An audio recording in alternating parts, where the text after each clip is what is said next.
واصبر نفسك واحبسها مع الذين يدعون ربهم بالغداة والعشي يريدون بعبادتهم وجهه تعالى لا شيء من أغراض الدنيا وهم الفقراء ولا تنصرف عيناك عنهم حبر بهما عن صاحبهما تريد زينة الحياة الدنيا ولا تطع من أغفلنا قلبه عن ذكرنا أي القرآن وهو عيينة بن حسن وأصحابه واتبع هواه في الشرك وكان أمره فرطا أي إسرافا.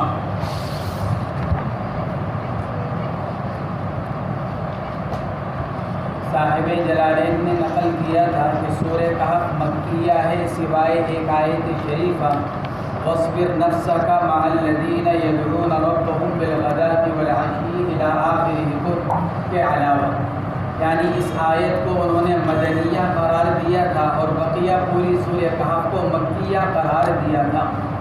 ہم نے بتلایا تھا کہ بعض علماء کا بعض مفسرین کا قول یہ ہے کہ نہیں، پوری سورت ہی مکیہ ہے اور جو استثناء مدنی آیت کے بارے میں کیا گیا ہے وہ درست نہیں ہے۔ اس آیت شریفہ کے نزول کے بارے میں دو قول ہیں اور انہی اقوال کی بنا پر اس کے مکی اور مدنی ہونے کا اختلاف کیا گیا ہے۔ بعض علماء فرماتے ہیں کہ حضور پاک علیہ السلام تشریف فرما تھے کہ اس وقت عیینہ ابن حسن اور اقرا ابن حابس یہ حضرات حضور پاک علیہ السلام کی خدمت میں حاضر ہوئے اور اس وقت کچھ فقراء مسلمان مومنین آپ کی خدمت میں بیٹھے ہوئے تھے، تو ان لوگوں کو ذرا ناگواری ہوئی اور اللہ کے نبی علیہ السلام سے یہ کہا کہ محمد ہمارا بھی جی چاہتا ہے تمہارے ساتھ بیٹھنے کو، لیکن یہ لوگ جو بیٹھے ہوئے ہوتے ہیں ان سے بدبو وغیرہ آتی ہے، اس لیے تمہارے ساتھ بیٹھنے کو جی نہیں چاہتا۔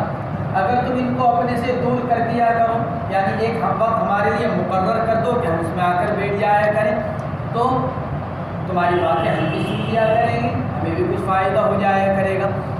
اس پر یہ آیت شریفہ نازل ہوئی۔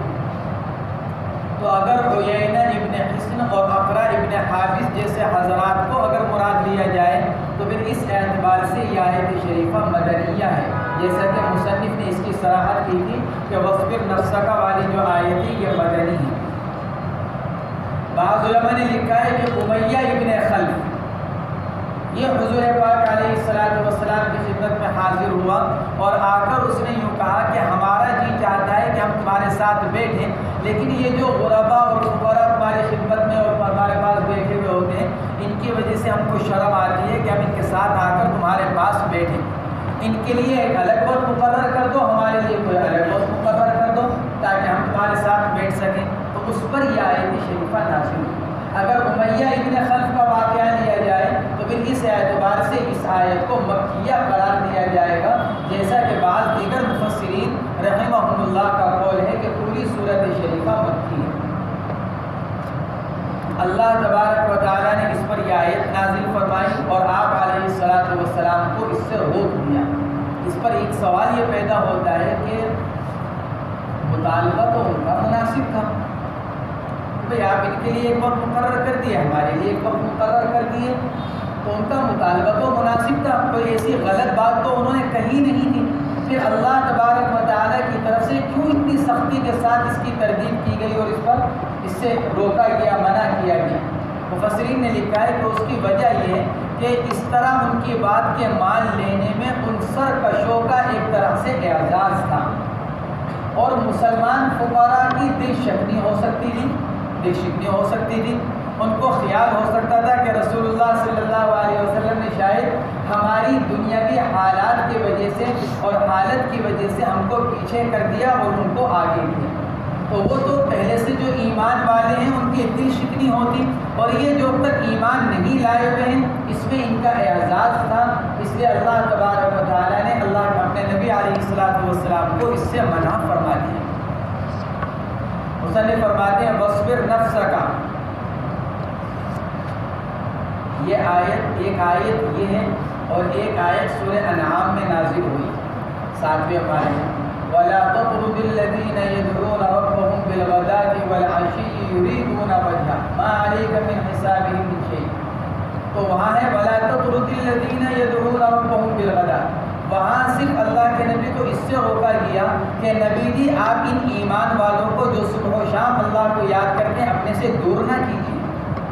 اس میں صرف اتنا کہا گیا کہ ان لوگوں کو اپنے سے دور نہ کیجیے. اس آیت میں اس سے بھی ممانعت کی گئی کہ دور کیجیے اور ساتھ ساتھ اپنے آپ کو مقید کیجیے، بٹھائیے، باندھ کر رکھیے ان لوگوں کے ساتھ، یعنی ان کی مصاحبت آپ اختیار کیجیے، مصاحبت اختیار کیجیے، آپ صحبت کے لیے ان کو اختیار کیجیے. اس میں یہ حکم دیا گیا. اس نے مفسرین نے لکھا ہے کہ یہ آیت اس 7ویں پارے کی آیت کے مقابلے میں زیادہ بڑی ہے، کیونکہ اس میں اللہ کے نبی علیہ السلام کو خطاب فرمایا گیا کہ آپ ان فقراء مومنین حضرت سلمان فارسی، حضرت ابو ذر، حضرت بلال، یہ حضرات حضرت سلمان، ابو ذر، بلال، یہ جو فقراء ایمان مومن صحابت ہیں یہ اس سے مراد ہیں. تو اللہ کے نبی علیہ السلام کو فرمایا گیا کہ آپ ان کے ساتھ بیٹھیے اور اپنے آپ کو ان کے ساتھ بٹھا کر رکھیے. اس آیت شریفہ کے نازل ہو جانے کے بعد اللہ کے نبی علیہ السلام فرماتے ہیں الحمدللہ الذی جعل فی امتی من امرت ان اصبر نفسی معهم. تمام تعریفیں اس اللہ تبارک و تعالیٰ کے لیے جس نے میری امت میں کچھ لوگ ایسے بنا رکھے ہیں کہ خود مجھ کو حکم دیا گیا کہ میں ان کے ساتھ بیٹھوں. اللہ نے میری امت میں کچھ افراد ایسے بنائے ہیں کہ مجھ کو یہ حکم دیا گیا کہ میں اپنے آپ کو ان کے ساتھ لگا کر الحمدللہ الذی جعل فی امتی من امرت ان اصبر نفسی معهم. تمام تعریف ہے اس اللہ کے لیے کہ جس نے میری امت میں وہ افراد بنائے کہ امرت، مجھ کو حکم دیا گیا ان اصبر نفسی معهم، کہ میں اپنے آپ کو لوگوں کے ساتھ روک کر رکھوں، بٹھاؤں، ان کی صحبت اختیار کروں. اس سے یہ سبق دیا گیا کہ کسی کی ظاہری حالت سے متاثر نہیں ہونا چاہیے اور کسی کی ظاہری حالت کی وجہ سے اس سے تعلق نہیں ہونا چاہیے، کیونکہ تعلق کی اصل چیز دل ہے، دل کی کیفیت، دل کے اندر کیا ہے وہ اصل ہے. ظاہر کے اعتبار سے فخر ہو یا غنا ہو وہ کوئی قابل توجہ چیز نہیں ہے، بلکہ اصل اندر کی مایا ہے. اس لیے اگر اندر ایمان ہے تو ظاہر ان کا کتنا ہی پسماندہ اور غربت والا کیوں نہ ہو کوئی فرق نہیں پڑتا. لیکن اگر اندر ایمان نہیں ہے، صلاح و تقویٰ نہیں ہے، تو باہر سے وہ کتنا ہی اچھا کیوں نہ ہو وہ نقصان دہ ہے. وَاصْبِرْ نَفْسَكَ، روک کر رکھیے. صبر کے ایک معنی تو وہ آتی ہے مصیبت پر اپنے آپ کو جمانا، اور ایک معنی روک کر رکھنے کے آتے ہیں. اس لیے مصنف نے اس کی تفسیر کی ہے بسا، روک کر رکھیے. مع الذین یدعون ربهم، ان لوگوں کے ساتھ جو پکارتے ہیں اپنے رب کو صبح و شام. غدات اول النہار اور عشی اول اللیل، صبح و شام. بعض مفسرین نے اس سے فجر اور عصر مراد لیا ہے، کیونکہ عصر کا وقت جو ہوتا ہے وہ اول لیل کا، رات کے شروع ہونے سے پہلے کا حصہ، اور فجر کا دن شروع ہونے سے پہلے کا حصہ، یعنی طلوع شمس سے پہلے کا حصہ.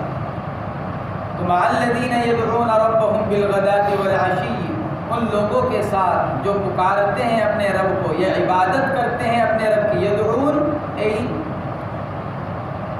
یہ عبادت کرتے ہیں، بالغداۃ والعشی، صبح و شام. یریدون بعبادتہم وجہہ تعالی، جو طلب کرتے ہیں اپنے عبادت کے ذریعے سے صرف اللہ تبارک و تعالی کی ذات کو. وجہ ای ذات، وجہ تعالی ای ذات ربہم، اپنے رب کی ذات، یعنی ان کی کوئی دوسری غرض نہیں، نہ کوئی دنیاوی غرض. دنیاوی غرض تو ہے ہی نہیں. ای لا شیء من اغراض الدنیا، دنیاوی اغراض میں سے تو کسی چیز کی نیت کرتے ہی نہیں ہیں. ساتھ ساتھ آخرت میں بھی جنت اور جنت کی نعیم یعنی نعمتوں کی نیت سے کچھ نہیں کرتے. مقصود ان کا صرف کیا ہے؟ وجہ، ذات رب. یہ کامل لوگوں کی پہچان ہے کہ وہ عبادت جنت کے لیے نہیں کرتے. ہماری عبادت تو کس کے لیے ہے؟ دخول جنت کے لیے، کہ اللہ جنت میں داخلہ ہو جائے.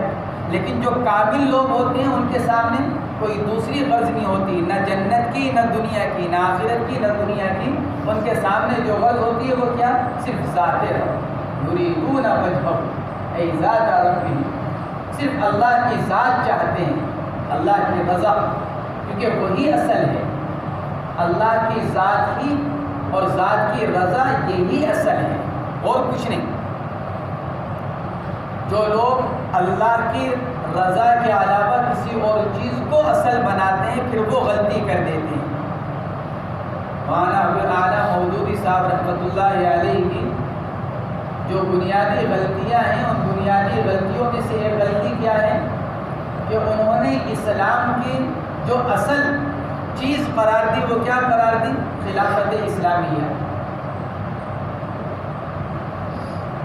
چکی کا پارٹ جو ہوتا ہے تو اس پارٹ میں جو وہ ہوتی ہے کیل، جس پر اوپر کا وہ چلتا ہے، وہ بنیاد ہوتی ہے، وہ اصل ہوتی ہے. اگر وہ درمیان میں سے نکل جائے تو چکی گھومنی بند ہو جائے.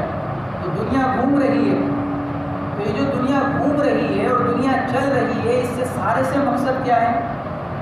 مولانا ابوالعالیٰ صاحب فرماتے ہیں خلافت اسلامیہ. حالانکہ یہ نہیں ہے، بلکہ مقصود کیا ہے؟ رضائے رب. ورضوان من اللہ اکبر.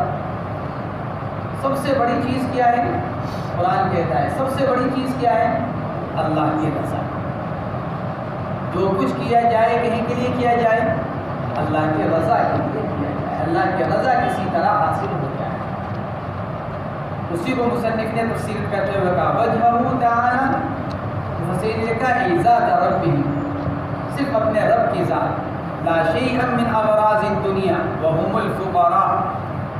اور اس سے مراد کون ہے؟ ضمیر کس کی طرف لوٹ رہی ہے؟ فرماتے ہیں فقراء صحابہ، حضرت ابو ذر غفاری، حضرت سلمان فارسی، حضرت بلال، یہ جتنے فقراء صحابہ رضی اللہ تعالی عنہم اجمعین تھے یہ لوگ. ولا تعد عیناک عنہم، اور نہ پھیریے آپ اپنی آنکھوں کو ان سے. عیناک، نہ پھیریے آپ اپنی آنکھوں کو ان سے. عبر بہما عن صاحبہما. عیناک تسنیہ کا صیغہ کیوں لایا گیا؟ مصنف فرماتے ہیں کہ اس سے مراد دونوں چیزیں ہیں، آنکھ بھی اور توجہ بھی. بعض مرتبہ آدمی کی آنکھ تو رہتی ہے، نظر تو رہتی ہے، لیکن اس کی توجہ نہیں رہتی. جیسے سامنے دو آدمی بیٹھے ہیں، ایک آدمی دیکھ تو رہا ہے دونوں کو، لیکن توجہ کس کی طرف؟ ایک کی طرف. نظر تو اس پر بھی ڈل رہی ہے لیکن توجہ اس کی طرف ہو رہی ہے. تو اللہ تبارک و تعالیٰ نے عیناک تسنیہ کا صیغہ لا کر اشارہ کیا کہ ان کی طرف نظر بھی نہ پھیریے اور توجہ بھی نہ پھیریے. جب وہ آپ کے پاس موجود ہو تو آپ ان کے اوپر نظر بھی رکھیے، نظر بھی ڈالیے، اور آپ ان کے اوپر اپنی توجہ بھی ڈالیے. عن صاحبہما ترید زینت الحیات الدنیا. نبی جی آپ دنیاوی زیب و زینت کا ارادہ کرتے ہیں، یعنی آپ ان سے توجہ ہٹا کر جو ان کفار مکہ کی طرف یا ان سرداران مکہ کی طرف جو توجہ ڈالنا چاہتے ہیں، غرض کیا ہے اس سے؟ دنیاوی زیب و زینت. دنیاوی زیب و زینت کا مطلب دنیاوی مال و دولت نہیں.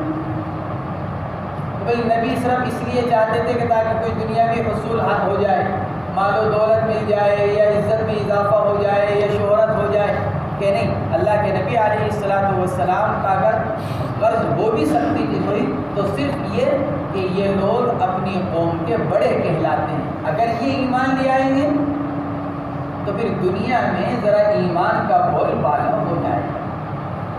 تو دنیاوی زیب و زینت، دنیاوی رونق کس کی؟ اسلام کی. تو نبی جی آپ یہ چاہتے ہیں کہ آپ دنیاوی اعتبار سے دنیا کے اندر اسلام کی رونق بڑھ جائے، تو اس سے تو کوئی فائدہ نہیں. میں جیسے آج کے اعتبار سے دیکھ لیا جائے، حضرات صحابہ کرام کے زمانے میں کتنی مختصر سی تعداد، اور آج کے اعتبار سے کتنے ارب، لیکن کوئی حیثیت نہیں. تو دنیاوی کثرت یا دنیا کے اعتبار سے موجودگی یا دنیاوی اعتبار سے بڑے لوگوں کا ایمان لانا، اللہ تبارک و تعالیٰ فرماتے ہیں کہ اس سے کوئی فائدہ نہیں ہے، اس سے کوئی فرق نہیں پڑتا. تريد زینت الحیات الدنیا، نبی جی آپ ان کے ایمان لانے سے یہ چاہتے ہیں کہ دنیاوی رونق اسلام کو حاصل ہو جائے. یہ مطلب خدا نخواستہ یہ ترجمہ نہیں کیا جا سکتا اس کا، یہ مراد نہیں لیا جا سکتا کہ اللہ کے نبی علیہ الصلوۃ والسلام مال و دولت کے لیے ان لوگوں کو ترجیح دینا چاہتے. آپ کا تو اپنا فقر و فاقہ اختیاری تھا، کوئی جبری تھوڑی تھا. ورنہ کتنی مرتبہ اللہ تبارک و تعالیٰ کی طرف سے پیغام آئے کہ اگر آپ کہیں تو پہاڑوں کو سونے کے بنا دیں. آپ نے فرمایا کہ نہیں، میں تو یہ چاہتا ہوں کہ ایک وقت کھاؤں شکر ادا کروں، ایک وقت کھانے کو نہ ملے تو صبر کروں. ایک دن کھانے کو ہو کھا کر شکر کیا جائے، ایک دن کھانے کو نہ ہو تو صبر کیا جائے، تاکہ شاکر اور صابر دونوں بن جاؤ. تو آپ کا فاقہ تو اختیاری تھا، اس لیے آپ کو کیا پڑی. حضرت عمر فاروق رضی اللہ تعالیٰ عنہ ایک مرتبہ آئے تو اللہ کے نبی علیہ السلام چٹائی پر آرام فرما رہے تھے. دیکھا کہ اس چٹائی کی وجہ سے آپ کے بدن پر نشانات پڑ گئے تھے. تو حضرت عمر فاروق رونے لگے کہ اللہ کے نبی یہ قیصر و کسریٰ تو اتنے عیش و آرام میں اللہ کے دشمن ہو کر اور آپ اللہ کے محبوب اور نبی ہو کر یہ ایسے اس حال میں آپ سو رہے ہیں، آپ اللہ سے کیوں نہیں دعا کرتے. تو آپ نے اس پر یہ ارشاد فرمایا کہ دنیا بھی اس کا کیا بولے نا، یہ تو وقت ایک عیش و آرام کی چیز ہے، ان کے لیے دنیا ہے، ہمارے لیے آخرت ہے. تو ترید زینت الحیات دنیا کا ترجمہ اور مطلب صحیح یہی ہے کہ آپ ان کے ایمان لانے سے یہ چاہتے ہیں کہ دنیا میں ایمان کو ایک رونق اور مقام حاصل ہو جائے. ولا تطع من اغفلنا قلبه عن ذکرنا، اور نہ اطاعت کیجیے اس آدمی کی جس کے دل کو ہم نے اپنے ذکر سے یعنی قرآن سے غفلت میں ڈال رکھا ہے. ذکر کے معنی یاد کے آتے ہیں، اور سب سے بہتر یاد کرنے کا طریقہ کیا ہے اللہ کو؟ قرآن پاک کی تلاوت. ذکر بمعنی یاد، اللہ کی یاد سے، اور اللہ کو یاد کرنے کا سب سے بہتر طریقہ قرآن پاک کی تلاوت. حضرات فقہاء کرام نے اس کی صراحت کی ہے کہ افضل الذکر تلاوت القرآن، کہ تمام اذکار میں سب سے افضل ذکر کیا ہے؟ قرآن پاک کی تلاوت، قرآن پاک کو پڑھنا. فقہاء نے اس کی صراحت کی. تو ولا تطع من اغفلنا قلبه عن ذکرنا، یہ ولا تعد عیناک عنہم ترید زینت الحیات الدنیا، مفسرین نے لکھا ہے کہ یہ بفرض محال ہے. اللہ کے نبی علیہ السلام سے اس کا امکان نہیں ہے. بالفرض اگر ایسا ہو سکتا ہے تو نبی کی مت کی. اور بعض مفسرین نے لکھا ہے کہ خطاب اگرچہ اللہ کے نبی علیہ السلام تو ہے، لیکن سنانا امت کی تعلیم کے لیے فرمایا گیا ولا تعد عیناک عنہم ترید زینت الحیات الدنیا. جب نبی کو یہ خطاب کیا جا رہا ہے تو ہما شما کے لیے بدرج اولا یہ حکم کیا جا رہا ہے کہ دنیا داروں کی وجہ سے اہل تقویٰ کو نہیں چھوڑنا چاہیے. محض دنیا داروں کی وجہ سے یا مالداروں کی وجہ سے اور اغنیاء کی وجہ سے فقراء سے اپنی توجہ کو ہٹانا نہیں چاہیے. بالخصوص اس کے اندر اشارہ ہے کس کے لیے؟ اللہ والوں کے لیے، علماء کے لیے، صلحاء کے لیے، کہ جب مختلف حالات کے لوگ آپ کے پاس آ رہے ہیں، علماء ہیں، اہل اللہ ہیں، کہ مختلف احوال کے لوگ آپ کے پاس آئیں گے، مالدار بھی آئیں گے، غریب بھی آئیں گے، اچھی حالت والے بھی آئیں گے، کمتر حالت والے بھی آئیں گے، تو آپ ان کی وجہ سے ان کو نہ چھوڑیں. مالداروں کو ترجیح نہ دی جائے بلکہ غرباء اور فقراء کو ترجیح دی جائے. آج معاملہ اس کا الٹا ہے کہ مالداروں کو ترجیح دی جاتی ہے اور غرباء اور فقراء کے ساتھ معاملہ جو کیا جاتا ہے وہ اس کا کیا جاتا ہے تھوڑا سا. تو اس کے اندر یہ سبق ہے امت کے لیے. اللہ کے نبی علیہ السلام کے واسطے سے امت کو یہ تعلیم دی جا رہی ہے کہ غرباء اس لائق ہیں کہ وہ آپ کی توجہ کے زیادہ لائق ہیں.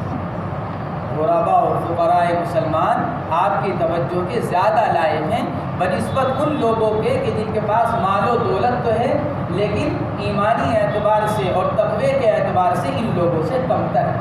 ایک تو وہ ایمان والا ہے جو واقعتاً تقوی والا ہو اور ایمان اور دینداری والا ہو، مال و دولت بھی ہے اور تقوی بھی ہے، یہ تو ایک دو نعمتیں جمع ہو گئی ہیں. پاس محض مال و دولت ہی ہے لیکن اس کے پاس ایمان نہیں ہے، تقویٰ نہیں ہے، اور اس کے مقابلے میں بعض وہ ہے کہ جس کے پاس مال و دولت نہیں لیکن ایمانی اعتبار سے اس سے آگے ہیں، تو بھی یہ توجہ کے زیادہ مستحق ہے۔ وَلَا تُطِعْ مَنْ أَغْفَلْنَا قَلْبَهُ عَنْ ذِكْرِنَا أي القرآن وَهُوَ عُيَيْنَةُ بْنُ حِصْنٍ وَأَصْحَابُهُ۔ اور یہ لوگ کون تھے؟ عیینہ ابن حصن اور ان کے ساتھی۔ یہ ان کے اسلام لانے سے پہلے کا واقعہ ہے، یہ جو آیت شریفہ نازل ہوئی یہ عیینہ ابن حصن کے اسلام لانے سے پہلے کا واقعہ ہے، ورنہ بعد میں عیینہ ابن حصن کیا تھے؟ ایمان لے کر آ گئے۔ مفسرین نے لکھا ہے کہ ایمان بھی لے کر آئے اور وحسن اسلام، اور اسلام بھی ان کا بہت بہتر اچھا، بعد میں ایمان لے کر آئے۔ شروع میں یہ مؤلفۃ القلوب میں سے تھے، یعنی ان لوگوں میں سے کہ جن کو اللہ کے نبی علیہ السلام تعریف قلب کے لیے مرحمت فرماتے رہتے تاکہ ذرا ایمان پر جمے رہے۔ یہ اقرا ابن حابس یہ لوگ مؤلفۃ القلوب میں سے ہیں۔ زکوٰۃ کے جو مصارف ہیں ان میں سے ایک مؤلفۃ القلوب بھی ہیں کہ جن کو تعریف قلب کے لیے دیا جاتا تھا۔ ہوتے تھے مسلمان ہی، یہ نہیں کہ غیر مسلم ہوتے تھے، غیر ایمان والے ہوتے تھے، مسلمان ہی، لیکن بعض لوگوں کو ایمان پر جمانے کے لیے اللہ کے نبی علیہ السلام ذرا زکوٰۃ کے مد میں سے اس میں سے دیتے رہا کریں۔ ایک مرتبہ ان کو 100 اونٹ مرحمت فرمائے، عیینہ ابن حصن رضی اللہ تعالی عنہ 100 اونٹ دیے۔ تو مصنف جو فرما رہے ہیں کہ ان سے مراد عیینہ ابن حصن اور ان کے اصحاب ہیں، یہ اس وقت کا واقعہ ہے جب تک یہ ایمان نہیں لے کر آئے۔ وَاتَّبَعَ هَوَاهُ فِي الشِّرْكِ وَكَانَ أَمْرُهُ فُرُوطًا، وہ آدمی جو اتباع کرتا ہے شرک کی حالت میں اپنی خواہشات نفسانیہ، وَاتَّبَعَ هَوَاهُ فِي الشِّرْكِ، جو اتباع کرتا ہے پیچھے چلتا ہے اپنی خواہشات کے حالت شرک میں، وَكَانَ أَمْرُهُ فُرُوطًا، اور اس کا معاملہ بھی حد سے گزرا ہوا ہوتا ہے، یعنی اپنے معاملات میں حد سے تجاوز کیا ہوا، اسراف۔ وَقُلْ لَهُ وَلِأَصْحَابِهِ هَذَا الْقُرْآنُ الْحَقُّ مِنْ رَبِّكُمْ، اور نبی جی ان سے اور ان کے ساتھیوں سے کہہ دیجئے کہ یہ قرآن تو حق ہے تمہارے رب کی طرف سے۔ هذا القرآن گویا کہ یہ مبتدا محذوف، الحق من ربکم، الحق خبر کہ یہ قرآن حق ہے، سچا ہے تمہارے رب کی طرف سے۔ فمن شاء فلیؤمن ومن شاء فلیکفر، لہذا جو چاہے ایمان لے آئے، جو چاہے کفر کرے، یعنی اللہ کی طرف سے سچائی آ چکی ہے، بیان کی جا چکی ہے، صحیح اور غلط طریقہ کی وضاحت کی جا چکی ہے، صحیح اور غلط راستے کو بتلایا جا چکا ہے، وَهَدَيْنَاهُ النَّجْدَيْنِ، صحیح اور غلط راستہ وضاحت کے ساتھ اور صراحت کے ساتھ بیان کیا جا چکا ہے۔ اب جو چاہے ایمان لائے، جو چاہے کفر کرے، تحدید لہم، یہ اجازت نہیں کہ بھئی اختیار دیا جا رہا ہے ایمان نہیں لاؤ گے جب بھی کوئی بات نہیں ہے، جو چاہے ایمان لائے، جو چاہے نہ لائے۔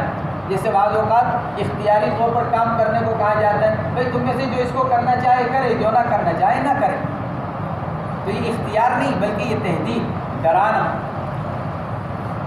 اس لیے کہ اللہ گویا کہ یہ فرما رہے ہیں بھئی ہم نے تو صحیح اور غلط، ہدایت اور گمراہی کو کھول کر بیان کر دیا، اب بھی اگر تم ایمان قبول نہیں کرتے تو ہمیں کیا پڑے گا، تمہارا اپنا نقصان ہے۔ یہ مطلب وہ ایمان لانے میں تمہارا اپنا فائدہ اور ایمان نہ لانے میں تمہارا اپنا نقصان۔ تحدید لہم، یعنی ہمارا کوئی نقصان نہیں ہے، ان کے ڈرانے کے لیے یہ فرمایا گیا۔ اِنَّا أَعْتَدْنَا لِلظَّالِمِينَ أَيْ الْكَافِرِينَ نَارًا أَحَاطَ بِهِمْ سُرَادِقُهَا مَا أَحَاطَ بِهَا، بے شک ہم نے تیار کر رکھا ہے ظالم، یہاں ظالم سے مراد کافر، ہم نے کافروں کے لیے تیار کر رکھا ہے ایسی آگ کو کہ گھیرے ہوئے ہیں اس کو چاروں طرف سے، احاطہ، احاطہ کہا جاتا ہے چاروں طرف سے کسی چیز کو گھیر لینا، احاطہ بہم سرادقها، گھیر رکھا ہے ان کو چاروں طرف سے آگ ہی کے چادروں نے۔ خیمہ ہوتا ہے تو خیمے کی چاروں طرف چادر بندھی ہوئی ہوتی ہے، تو اللہ فرماتا ہے کہ ان کو ایسی آگ میں داخل کیا جائے گا کہ اس جگہ میں جہاں آگ ہے، اس آگ کی چاروں طرف جو دیواریں ہیں وہ بھی کس کی ہیں؟ جیسے یہ کمرہ ہے، اس کمرے میں آگ جلی ہوئی ہے تو یہاں تو آگ جلی ہوئی ہے لیکن یہ تو باقی سارا آگ کا نہیں ہے۔ قرآن کہہ رہا ہے یہ سب دیواریں بھی آگ کی بنی ہوئی ہوں، یعنی انسان کو کہیں پر بھی جہنم میں جانے کے بعد کہیں پر بھی، تو یہاں آگ جل رہی ہے تو آدمی ذرا دور کو ہو کر کیا کر سکتا ہے؟ تھوڑی سی راحت حاصل کر سکتا ہے۔ بھئی آگ کہیں پر ہے تو آدمی ذرا دور ہو کر دیوار کے پاس کو جا کر تھوڑی راحت حاصل کر سکتا ہے۔ قرآن کہہ رہا ہے دیوار ہی آگ کی بنی ہوئی ہیں، سب کچھ آگ کا بنا ہوا ہے، تو پھر کیسے جہنم میں جانے والے کو راحت حاصل ہو جائے گی؟ احاط بہم سرادقها ما احاط بها، یعنی قناتے، سرادق قنات یعنی جیسے خیمے کی چادریں ہوتی ہیں، وہ چیز کے جس نے ان کا احاطہ کیا ہوا ہے، جہنم کا احاطہ کیا ہوا ہے۔ وَإِن يَسْتَغِيثُوا يُغَاثُوا بِمَاءٍ كَالْمُهْلِ، اور اگر وہ پانی مانگیں گے، پینے کے لیے طلب کریں گے، مدد طلب کریں گے، استغاثہ اپنے لیے مدد طلب کرنا، اور اس وقت سب سے بڑی چیز کیا ہوگی؟ پینے کو کچھ مل جائے۔ جب آدمی کو سخت گرمی لگتی ہوئی ہوتی ہے اور تپش ہوتی ہے تو آدمی کو سب سے زیادہ کس چیز کا احساس ہوتا ہے؟ پیاس۔ آدمی کو پانی چاہیے پینے کے لیے۔ وَإِن يَسْتَغِيثُوا يُغَاثُوا بِمَاءٍ كَالْمُهْلِ، اور اگر وہ کوئی مدد مانگیں گے تو ان کو پلایا جائے گا ایسا پانی، کالمہل، جو مثل محل کے مختلف معنی کیے گئے۔ محل کے ایک معنی کیے گئے ہیں پیپ کے، خون اور پیپ، اور بعض مفسرین نے لکھا ہے کہ مطلق پیپ نہیں بلکہ مردے کا پیپ، جو اور سڑا ہوا ہو، مردہ سڑ جاتا ہے، اس سڑے میں ایک تو زندہ انسان کے جسم میں سے پیپ نکل رہی ہے، اور ایک یہ کہ انسان مر گیا، سڑ گیا، گل گیا، اس میں سے پیپ نکل کر آ رہی ہے تو اور زیادہ بدبودار ہوتی ہے۔ تو محل کے معنی یا تو مطلق پیپ تھے یا پھر محل کے معنی مردے کی پیپ، اور محل کا تیسرا ترجمہ کیا ہوا ہے پنگھلا ہوا تانبا، پنگھلا ہوا تانبا، کہ وہ پنگھلا کر، تانبا وغیرہ جو ہوتا ہے وہ پنگھلا کر وہ پلایا جائے گا۔ مصنف نے اس کی تفسیر کی کہ عقری زیت، عقر تلچھٹ، تیل ہوتا ہے، کسی بھی چیز کا تیل ہو اور وہ کسی چیز میں ڈبے میں کسی اس میں برتن میں ہو تو اوپر تو صاف ستھرا رہے گا لیکن نیچے سارا گندا، تو گویا کہ صورت کے اعتبار سے مشابہ کس کے ہوگا؟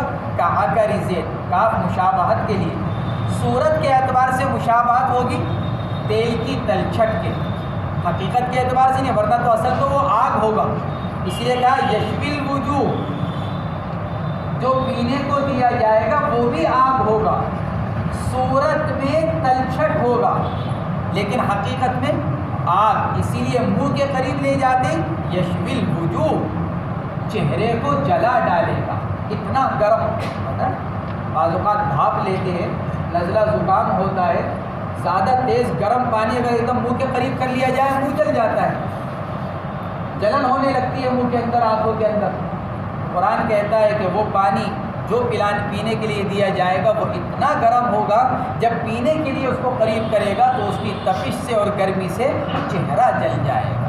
یشوی الوجوہ، بعض علماء نے لکھا ہے کہ وجوہ سے مراد ہے بدن، پورا بدن، کیونکہ جب چہرے کے قریب لے کر جائے گا تو چہرہ جلے گا، اور چونکہ مجبور ہوگا گرمی کی وجہ سے پینے پر تو پیے گا، تو پینے کے بعد اندر سارا جلتا چلا جائے گا، اندر جتنا جسم کے جتنے اعضاء ہیں سارے جل کر خاک ہو جائیں گے۔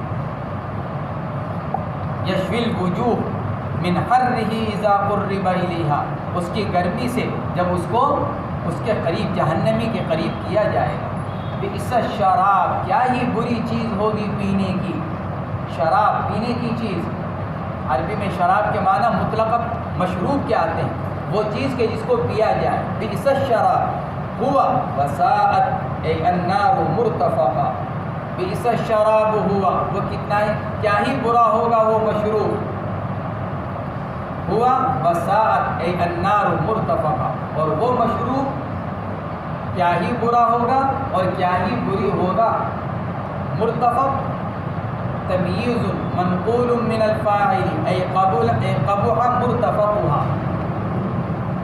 ارتفاق کے معنی ہوتے ہیں آرام اٹھانا، راحت حاصل کرنا، ارتفاق کہا جاتا ہے راحت حاصل کرنا۔ یہاں مرتفق کے معنی کیے گئے ہیں آرام حاصل کرنے کی جگہ، مرتفق کے معنی آتے ہیں آرام حاصل کرنے کی جگہ. تو گویا کہ ٹھکانہ، منزل. قرآن کہتا ہے وساعت ای النار مرتفقہ، اور کیا ہی بری ہوگی وہ آگ ٹھہرنے کے اعتبار سے. متفق تمییز فرماتے ہیں، لیکن اصل تو کیا ہے؟ اصل ترکیب میں فاعل ہے. ای قبح مرتفقہ، یعنی اس کا فائدہ اٹھانا اور اس کا ٹھہرنا کیا ہی برا ہوگا. جہاں اس کو ڈالا جا رہا ہے وہ جگہ اس کے لیے کیا ہی بری ہوگی. وَهُوَ مُقَابِلٌ لِقَوْلِهِ الْآتِي فِي الْجَنَّةِ وَحَسُنَتْ مُرْتَفَقًا. مصنف فرماتے ہیں کہ یہاں اس کو جو کہا گیا وساعت مرتفقہ، تو جہنم تو آرام کی جگہ نہیں ہے، پھر یہاں مرتفق کیوں کہا گیا؟ کیونکہ مرتفق کہتے ہیں آرام کی جگہ کو، اور جہنم میں کسی طرح کا کوئی آرام نہیں ہے. مصنف فرماتے ہیں کہ آگے جو جنتیوں کے بارے میں آ رہا ہے وحسنت مرتفقہ، تو اس کے مقابلے میں لایا گیا وساعت مرتفقہ. وَإِلَّا فَأَيُّ ارْتِفَاقٍ فِي النَّارِ، ورنہ تو کہاں جہنم کے اندر کسی کو کوئی آرام مل سکتا ہے. ان الذين آمنوا وعملوا الصالحات انا لا نضيع اجر من احسن عملا، اور بے شک وہ لوگ جو ایمان لائیں گے اور نیک عمل کریں گے، ہم نہیں ضائع کریں گے اس آدمی کے عمل کو جو اچھے عمل کرے گا. قرآن کا طریقہ یہ ہے کہ جب وہ گمراہی کو بیان کرتا ہے تو پھر اس کی ضد ہدایت کو بھی بیان کرتا ہے. جب نہ ماننے والوں کو بیان کرتا ہے تو ماننے والوں کا بھی تذکرہ کرتا ہے. جب جہنم اور اس کے عذاب کو بیان کرتا ہے تو جنت اور اس کی نعمتوں کا بھی تذکرہ کرتا ہے، تاکہ ایک طرف ڈرانا ہو جائے اور ایک طرف ترغیب ہو جائے، دونوں چیزیں ہو جائیں. ماننے والوں کے لیے یہ، نہ ماننے والوں کے لیے، ماننے والے یہ، نہ ماننے والے یہ. تو اوپر نہ ماننے والوں کو بیان کیا تو آگے ماننے والوں کو بیان کر رہے ہیں کہ ان الذین آمنوا وعملوا الصالحات، وہ لوگ جو ایمان لائے اور انہوں نے نیک عمل کیے تو ہم نہیں ضائع کریں گے اس آدمی کے اجر کو جو اچھا عمل کرے گا. الجملۃ خبر ان الذین، فرماتے ہیں کہ جملہ خبریہ ہے ان الذین سے، اور اس میں ظاہر کو ضمیر کے قائم مقام کیا گیا. یعنی یوں نہیں کہا گیا کہ ہم اس کو بدل دے دیں گے، اچھے کام کرنے والوں کو بدل دے دیں گے، ہم ایسے لوگوں کو جو اچھے کام کر کر آئیں گے ان کو بدلہ دیں گے. ضمیر لانے کے بجائے یہاں اقامت الظاہر مقام المضمر، یہاں ظاہر کو ضمیر کے قائم مقام کرتے ہوئے، کیوں؟ بالمعنی اجرہم، ان الذین آمنوا وعملوا الصالحات لہم اجرہم ہونا چاہیے تھا، لیکن اس کے بجائے اللہ نے کیا کہا؟ اجر من احسن عملا، ای اجرہم ای نصیبہم بما تضمنہ، ہم ثواب دیں گے ان کو اس کا جس کو ان کا عمل شامل ہوگا. اب وہ ثواب کیا ہوگا؟ قرآن نے آگے اس کو بیان کیا. چنانچہ 5 نعمتیں بیان کی. پہلے تو بیان کر دیا انا لا نضيع اجر من احسن عملا، ایسے لوگوں کے اجر کو ہم ضائع نہیں کریں گے. اب وہ اجر کیا ہے؟ اولئک لہم جنات عدن. وہ اجر کیا ہے؟ وہ لوگ کہ ان کے لیے کیا ہوگا؟ جنات عدن. پہلا انعام ہمیشہ رہنے کے باغات، جنات عدن اقامہ، رہنے کے باغات، تجری من تحتہم الانہار. دوسرا انعام باغات بھی ایسے کہ ان کے نیچے سے، کن کے نیچے سے؟ انسان کے نیچے سے نہیں، تجری من تحتہم الانہار، جہاں ٹھہرے ہوئے ان کے نیچے نہریں بہہ رہی ہوں. تجری من تحتہم الانہار یحلون فیہا من اساور. تیسرا انعام پہنائے جائیں گے ان کو زیور، کنگن پہنائے جائیں گے سونے کے. یحلون فیہا من اساور، اساور جمع اسورتن کی، اور اسورتن جمع سوار کی یا سوار کی، سین کا کسرہ یا سین کا ضمہ. سوار سوار کنگن، ہاتھوں میں پہننے کی چوڑیاں جو ہوتی ہیں، کڑے. تو سوار مفرد، اس کا جمع ہے اسورہ اور اس کی جمع ہے اساور. گویا کہ اساور جمع الجمع ہوئی. فرماتے ہیں یحلون فیہا من اساور، قیل من زائدہ، یحلون فیہا من اساور. تو من کو زائدہ قرار دیا مصنف نے، جیسے سورہ دہر کے اندر 29ویں پارے کے اندر بھی اللہ تبارک و تعالیٰ نے اس کو بیان کیا، وَحُلُّوا أَسَاوِرَ، وہاں من نہیں ہے، تو معلوم ہوا کہ یہاں پر من کیا ہے؟ زائد۔ مصنف فرماتے ہیں زائد بھی ہو سکتا ہے، وقیل للتبعیض، اور یہ بھی ہو سکتا ہے کہ من بعضیت کے لیے ہو، یعنی بعض کنکن ایسے ہوں گے جو فلاں چیز کے، بعض کنکن ایسے ہوں گے جو فلاں چیز کے۔ من اساورہ، من ذہب، کچھ سونے کے، کچھ چاندی کے، چنانچہ یہاں پر اللہ تبارک و تعالیٰ نے فرمایا من ذہب، سونے کے کنگن، کنگن کیسا پہنایا جائے گا؟ سونے کا، یہاں تو یہ فرمایا، اور سورہ دہر کے اندر فرمایا من فضہ، چاندی کا کنگن پہنایا جائے گا، اور سورہ فاطر کے اندر فرمایا وَلُؤْلُؤًا، موتی کا کنگن پہنایا جائے گا۔ اس لیے مفسرین نے لکھا ہے ہر جنتی کو 3 کنگن پہنائے جائیں گے، ایک سونے کا، ایک چاندی کا، ایک موتی کا۔ یہ 3 کنگن ان کو ہر جنتی کو جنت کے اندر پہنائے جائیں گے۔ سوال یہ پیدا ہوتا ہے کہ اگر کوئی آدمی ہاتھوں میں کچھ پہنتا ہے تو برا لگتا ہے، اچھا نہیں لگتا۔ اس کا جواب یہ دیا گیا کہ اس اچھائی اور برائی کا تعلق عرف سے ہے۔ عورتوں کے ہاتھ میں برا لگتا ہے، اچھا لگتا ہے، کیوں لگتا ہے؟ تو ان کا عرف ہے۔ عورتوں کے ہاتھ میں چوڑیاں کنگن اچھی لگتی ہیں، کیوں لگتی ہیں؟ کیونکہ عرف ہے، اور جو نہیں پہنی ہوئی ہوتی اس کا ہاتھ برا لگتا ہے کیونکہ عرف کے خلاف ہے۔ تو ایسے ہی مردوں کا وجہ عرف کیا ہے؟ نہ پہننا، اس لیے پہننے والا برا لگتا ہے، محسوس ہوتا ہے۔ لیکن جنت میں اس کے برعکس ہوگا، وہاں کا عرف پہننے کا ہوگا۔ جب وہاں کا عرف پہننے کا ہوگا تو پھر پہننے والے برے نہیں لگیں گے، بلکہ وہ برے لگیں گے جن کے ہاتھوں میں نہیں ہوں گے۔ تو اس لیے یہ کہنا کہ آدمی اجنبی سا لگے گا اور انوکھا سا لگے گا جب اس کو کنگن پہنائے جائیں گے، یہ بات صحیح نہیں ہے۔ تو من ذہب، مصنف نے کہا کہ کنگن ان کو جنت کے پہنائے جائیں، اس کے سونے کے کنگن پہنائے جائیں۔ تو وقیل للتبعیض، وہی ہے جمع اسورۃ کا احمرۃ، جیسا کہ احمرہ، اساور جمع اسورۃ کی، جیسے احامر جمع احمرۃ کی، جمع سوار، اور یہ اسورہ بھی جمع ہے سوار کی۔ وَيَلْبَسُونَ ثِيَابًا خُضْرًا مِّن سُندُسٍ، یہ چوتھا، 3 انعام تو ہو گئے، جنات عدن، اور پھر دوسرا تجری من تحتہم الانہار، تیسرا یحلون فیہا، اور چوتھا وَيَلْبَسُونَ ثِيَابًا خُضْرًا مِّن سُندُسٍ وَإِسْتَبْرَقٍ، اور پہنیں گے ہرے رنگ کے کپڑے، ثِيَابًا خُضْرًا، ہرے رنگ کے کپڑے، من سندس ای ما رق من الدیباج، ما رق من الدیباج، سندس کہا جاتا ہے باریک ریشم کو، ما رق من الدیباج، باریک ریشم، و استبرق ما غلظ منہ، گبیز، موٹا موٹا ریشم، یعنی کبھی ایسا جیسا موقع ہوگا ویسا، باریک ریشم کا کپڑے پہنیں گے یا موٹے ریشم کے کپڑے پہنیں گے، یہ جنت میں ان کو یہ لباس پہنایا جائے۔ سندس، بعض علماء نے لکھا ہے سندس جمع ہے سندسۃ کی، اور استبرق جمع ہے استبرقۃ کی، اور بعض علماء نے لکھا ہے کہ نہیں، یہ دونوں جمع کے صیغے نہیں ہیں، بعض نے ان کو جمع کا صیغہ قرار دیا اور بعض نے ان کو مفرد ہی قرار دیا۔ تو اگر سندس جمع ہے تو مفرد آئے گا سندسۃ، اور استبرق اگر جمع ہے تو مفرد آئے گا استبرقۃ۔ تو سندس کہتے ہیں کہ باریک ریشم، اور استبرق کہتے ہیں دبیز ریشم۔ وفی آیت الرحمن بطائنها من استبرق، اور سورہ رحمان کے اندر کیا فرمایا گیا؟ بطائنها من استبرق۔ بطائن کسے کہتے ہیں؟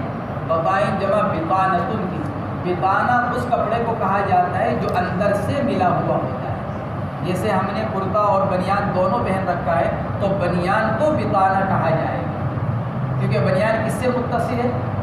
جسم سے، تو جو چیز کسی سے متصل ہو اس کو بطانہ کہا جاتا ہے۔ تو اندر کا جو ہوگا کپڑے کا حصہ وہ فرماتے ہیں بطائنها من استبرق، اندر کا جو کپڑا ہوگا جو لگا ہوا ہوگا اس میں وہ موٹے ریشم کا ہوگا۔ اور اوپر جو ہوگا وہ باریک ریشم. جیسے تم نے دیکھا ہوگا کہ بڑے بڑے بادشاہ یا عورتوں کو دیکھا ہوگا کہ انتہائی نفیس اور قیمتی کپڑا باریک پہنتی ہیں اور اس کے نیچے استر لگاتی ہیں، اور بہت قیمتی کپڑا ہے، 500 روپے میٹر، 800 روپے میٹر، 1000 روپے میٹر جالی کا کپڑا آتا ہے. تو یہ اوپر باریک کپڑا اور اس کے اندر استر. تو گویا کہ قرآن یہ کہتا ہے کہ اندر کا استر موٹے ریشم کا اور باہر کا کپڑا باریک ریشم. یہ بطائنھا من استبرق. اور کرو، قرآن نے کہا یحلون فیہا من اساور. کون سا صیغہ لے کر آئے؟ مجہول. یحلون پہنائے جائیں گے، اور اگلا صیغہ معروف یلبسون پہنیں گے، پہنائے زیور پہنایا جائے گا، اور ویلبسون کپڑے پہنیں گے. مفسرین نے لکھا ہے کہ یہ اشارہ ہے اس بات کی طرف کہ آدمی کپڑے تو خود پہنتا ہے، کوئی دوسرا نہیں کپڑے پہناتا، کپڑے خود پہنتا ہے، لیکن جب زینت اختیار کی جاتی ہے تو زینت کون کراتا ہے؟ دوسرا. بادشاہ سلامت بیٹھے ہوئے ہیں، کپڑے پہن کر آئیں گے، پہننے کے بعد اب اوپر سے کوئی مشلا وغیرہ ہے تو دوسرا پہنا رہا ہے، تاج اٹھا کر سر پر رکھے گا تو دوسرا رکھے گا. عورتیں ہیں، جب عورتیں زیب و زینت اختیار کرتی ہیں تو یا تو اپنی بہن کی مدد لے رہی ہیں، یا اپنی ماں کی مدد لے رہی ہیں، یا بیوٹی پارلر جا رہی ہیں زیب و زینت اختیار کرنے کی، یعنی اس کے لیے دوسرے کی مدد لی جاتی ہے. اس لیے قرآن نے کیا کہا؟ یحلون فیہا من اساور. ان کو پہنایا جائے گا، گویا کہ پہنانے والے دوسرے ہوں گے. اور یہاں کا یلبسون ثیابا خضرا، خود پہنیں گے ہرے رنگ کے کپڑے. ہرے رنگ کا رنگ، ہرا رنگ سب سے افضل ہے اشیاء کے اعتبار سے، سب سے اچھا، اس لیے کہ سب سے زیادہ نگاہوں کو جو تراوت ملتی ہے وہ ہرے رنگ کے اندر. اس لیے قرآن کہتا ہے کہ ہرے رنگ کے کپڑے ان کو پہنائے جائیں. متکئین فیہا علی الارائک، یہ 5واں انعام. متکئین یہ حال ہے کہ یجلسون متکئین، اس حال میں کہ وہ بیٹھے ہوئے ٹیک لگائے ہوئے ہوں گے ان باغات میں. علی الارائک، ارائک جمع اریکۃ کی، ٹیک لگائے ہوئے بیٹھے ہوں گے مسہریوں پر، جمع اریکہ کی. مزین تخت جس میں ہیرے جواہرات سونے چاندی لگا ہوا ہوگا. وہی السریر فی الحجلہ، اریکہ کسے کہتے ہیں؟ حجلہ. حجلہ کسے کہتے ہیں؟ بیت یزین بالثیاب والسطور للعروس. حجلہ، حجلہ کہتے ہیں اس کمرے کو جس کو شادی کے لیے سجایا گیا. جب شادی ہوتی ہے تو پھر دلہا اور دلہن کے لیے ان کے کمرے کو سجایا جاتا ہے. سجانے کی گنجائش ہے لیکن حد کے اندر رہتے ہوئے، حد سے زیادہ نہیں. تو مصنف فرماتے ہیں ہوا بیت یزین بالثیاب والسطور للعروس. حجلہ اس کمرے کو کہا جاتا ہے کہ جس کو پردوں سے اور اس سے سجایا جاتا ہے، اچھے اچھے کپڑے وغیرہ کے ذریعے سے خوبصورت چادر بچھا دی گئی، اچھے پردے ٹنگا دیے گئے. تو حجلہ یعنی ایسا کمرہ جو سجا سجایا ہوگا اور اس کے اندر مسہری بچھی ہوئی، اور اس مسہری کے بھی چاروں طرف کیا لگے ہوئے ہوں گے؟ پردے لگے ہوئے ہیں. جیسے بڑے لوگوں کا جو بستر ہوتا ہے، نوابوں کا، بادشاہوں کا، تو یہ نہیں کہ بس بیڈ بچھا ہوا ہے یا چارپائی بچھی ہوئی ہے کہ جو کمرے میں داخل ہو اس کی نظر پڑ جائے. ان کے بھی چارپائی کے یا ان کے تخت کے چاروں طرف کیا ہوتا ہے؟ جیسے آدمی اعتکاف میں بیٹھتا ہے تو چاروں طرف پردے ڈلے ہوئے ہوتے ہیں، ایسے ہی بڑے لوگوں کے بستر کے بھی چاروں طرف پردے ڈلے ہوئے ہوتے ہیں. قرآن کہتا ہے متکئین فیہا علی الارائک، اس حال میں کہ وہ ٹیک لگائے ہوئے ہوں گے اس میں چارپائیوں پر، سجی ہوئی چارپائیوں پر. وہی السریر، اریکہ کے معنی ہے مسہری کی، فی الحجلہ سجے سجائے کمرے میں. نعمت ثواب، کیا ہی بہتر بدلہ ہے. جیسے وہاں کہا تھا کہ اس شراب، یہاں فرما رہے ہیں نعمت ثواب. الثواب الجزاء الجنہ، بدلہ، اور وہ بدلہ کیا ہے؟ جنت. نعمت ثواب وحسنت مرتفقہ، اور کیا ہی بہتر یہ ٹھکانہ ہے. حسنت مرتفقہ، یا تو حسنت کی ضمیر لوٹ رہی ہے جنت کی طرف، یا حسنت کی ضمیر لوٹ رہی ہے ارائک کی طرف. کیا ہی بہتر مسحریہ ہوں گی، کیا ہی خوبصورت مسحریہ ہوگی. یا وحسنت ای نعمت ثواب، ثواب کی طرف ضمیر لوٹ رہی ہے. کیا ہی بہتر ٹھکانہ ہوگا وہ جنت. جیسے جہنم کے بارے میں کہا تھا کہ جہنم کیا ہی برا ٹھکانہ ہے، ایسے اللہ فرماتا ہے جنت کیا ہی بہتر ٹھکانہ ہے. کتنا بہتر، کتنا اچھا ٹھکانہ ہے یہ جنت. وحسنت مرتفقہ، اور کیا ہی بہتر وہ ٹھکانہ ہوگا.